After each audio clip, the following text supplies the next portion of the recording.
आज हम बात करने जा रहे हैं हॉलीवुड की एक मूवी के बारे में। ये मूवी 2005 में बनी थी। इस मूवी का नाम है एग्जोर्सिज्म ऑफ एमिली रोज। वैसे तो हॉलीवुड में बहुत सारी मूवी बनी है, लेकिन ये मूवी स्पेशल इसलिए है क्योंकि ये मूवी है एक सच्ची घटना पर आधारित। ये स्टोरी है एमिली मिशेल की।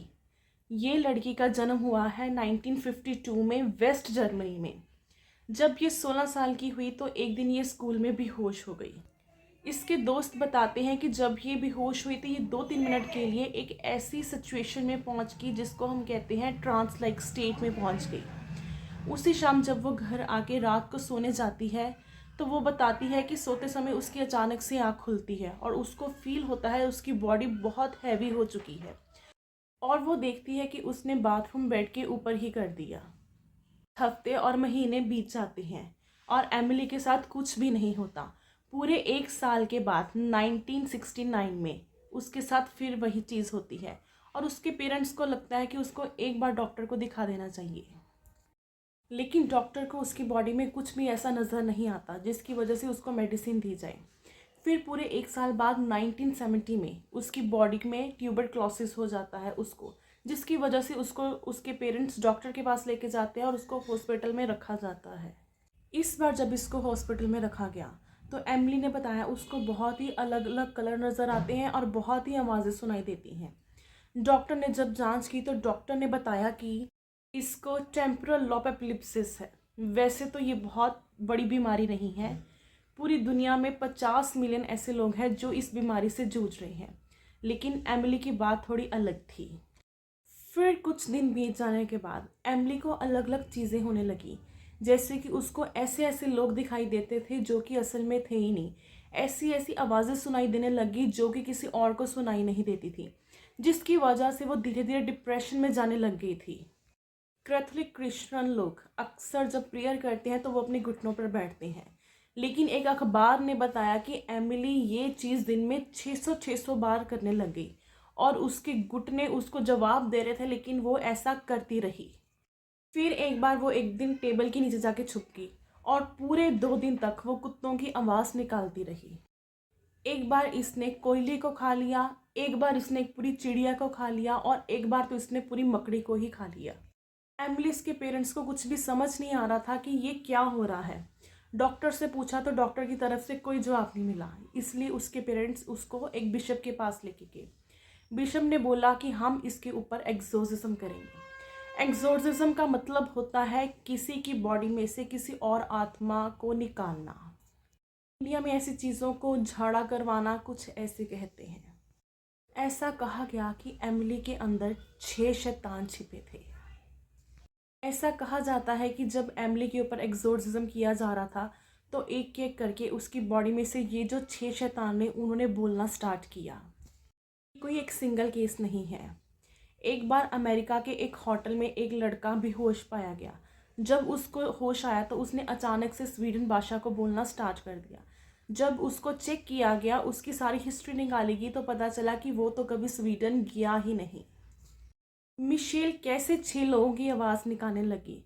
क्या सच में उसकी बॉडी में 6 आत्मा थी? आइए इसको समझते हैं साइंटिफिक तरीके से। असल में साइंस की माने तो साइंस ने ये बताया है कि इसका एक कारण होता है मल्टीपल पर्सनालिटी डिसऑर्डर्स। कि इसका नाम ही है, इससे पता चलता है कि एक इंसान के अंदर मल्टीपल पर्सनालिटीज़ होना। लेकिन ये क्या पॉसिबल है? अगर हम इसके बारे में पूरी तरह से समझना चाहते हैं तो सबसे पहले हमें ये नाम को लेना बंद करना होगा, क्योंकि इसका नाम चेंज करके एक नाम रख दिया गया है, वो है DID, डिसोसिएटिव आइडेंटिटी डिसऑर्डर। अब हम ये जानते हैं कि डिसोसिएटिव आइडेंटिटी डिसऑर्डर होता क्या है। आइडेंटिटी के बारे में तो आप सब जानते हैं कि आपकी पहचान, लेकिन डिसोसिएटिव आइडेंटिटी डिसऑर्डर का क्या मतलब है? एक फेमस शायर है निदा फाजली, उन्होंने एक बार लिखा था, हर आदमी में होते हैं 10-20 आदमी, जिसको भी देखना हो कई बार देखना। इसका एक बहुत ही बड़ा साइकोलॉजिकल मीनिंग है। एक तो वो आदमी आप हो जो आप असल में हो, दूसरा वो आदमी आप हो जो आपको लगता है आप हो। जैसे कि कोई इंसान बहुत ज़्यादा बेवकूफ़ है लेकिन उसको लग सकता है कि वो बहुत इंटेलिजेंट है। साइकोलॉजी में इसके लिए एक इफ़ेक्ट यूज़ किया गया है जिसको हम बोलते हैं डनिंग क्रूगर इफ़ेक्ट। अगर हम सिंपल भाषा में इसको समझें तो ये सिंपल यही बात कहता है कि एक आदमी जिसमें बहुत सारी स्किल्स की कमी है लेकिन उसको लगता है कि वो बहुत ज़्यादा इंटेलिजेंट है, वो अपनी एक नई पर्सनैलिटी बनाता है अपने ही दिमाग में।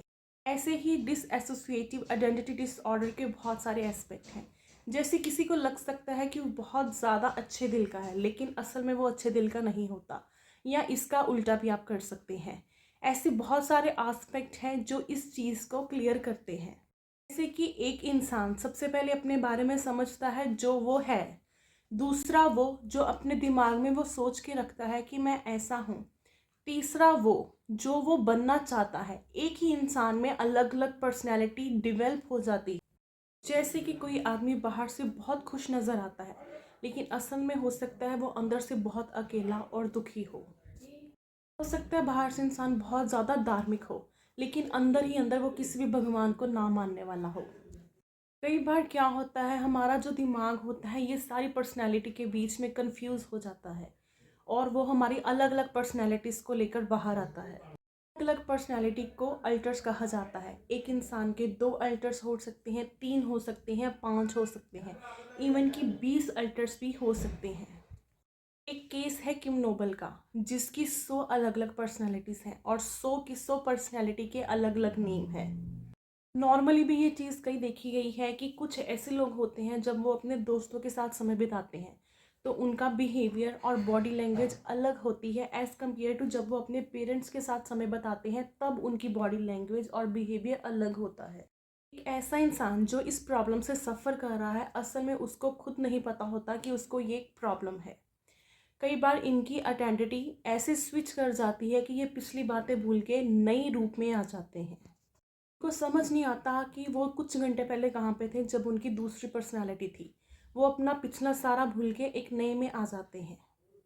2017 में एक रिसर्च हुई थी जिसने ये निकाला था कि ज़्यादातर जिनको ये डिसऑर्डर होता है वो वायलेंट नहीं होते, वो बहुत आम इंसानों की तरह बिहेव करते हैं।